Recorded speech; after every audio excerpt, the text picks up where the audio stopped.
सोचो जरा, एक ऐसी जगह जहां कदम रखते ही इंसान को एहसास हो जाए कि वो अब किसी और की दुनिया में आ चुका है। जापान के उत्तर में बसा होक्काइडो और इसके बीचों बीच एक खामोश खूंखार इलाका, डाइसेट्सुजान नेशनल पार्क।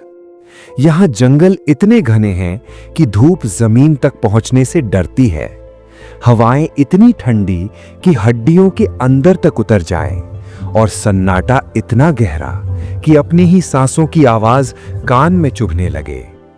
1980 के दशक में यह इलाका ट्रेकर्स के बीच मशहूर था। लोग रोमांच की तलाश में आते, पहाड़ों को जीतने का सपना देखते। लेकिन धीरे धीरे एक अजीब पैटर्न सामने आने लगा। लोग जाने लगे पर वापस नहीं आए।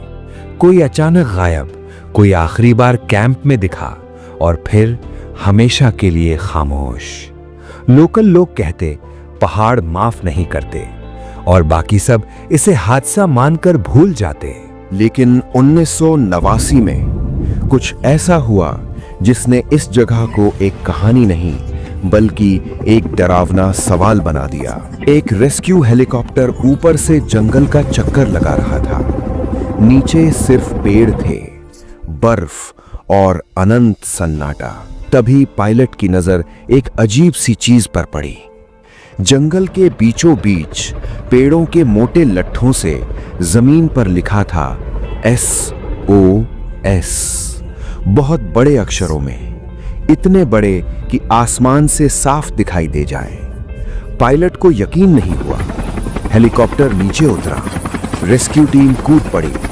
सबके दिमाग में एक ही बात, कोई जिंदा है, कोई अब भी मदद मांग रहा है। शायद देर हो गई लेकिन उम्मीद बाकी है। टीम उस जगह पहुंची और वहीं उम्मीद डर में बदल गई। कोई इंसान नहीं, कोई ताजा निशान नहीं, ना आग ना आवाज, बस वो 3 अक्षर SOS।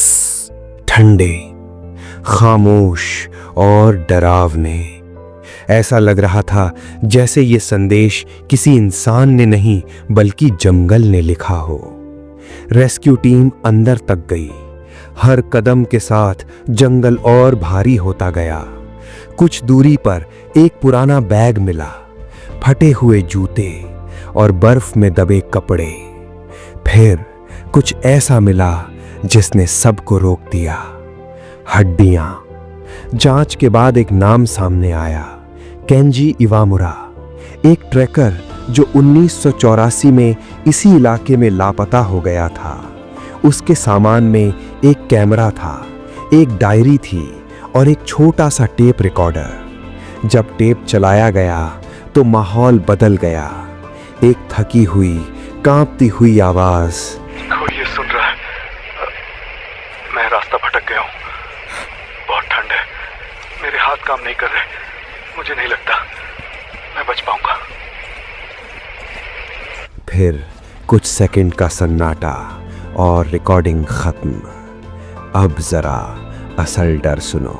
केंजी 1984 में गायब हुआ था, लेकिन जो SOS जमीन पर बना था वो कई साल पुराना लग रहा था। क्या केंजी ने इसे बनाया? अगर हां, तो वो वहां से कुछ ही दूरी पर क्यों मर गया? और अगर किसी और ने बनाया तो वो कौन था और वो गया कहां? पूरे इलाके की दोबारा तलाशी हुई।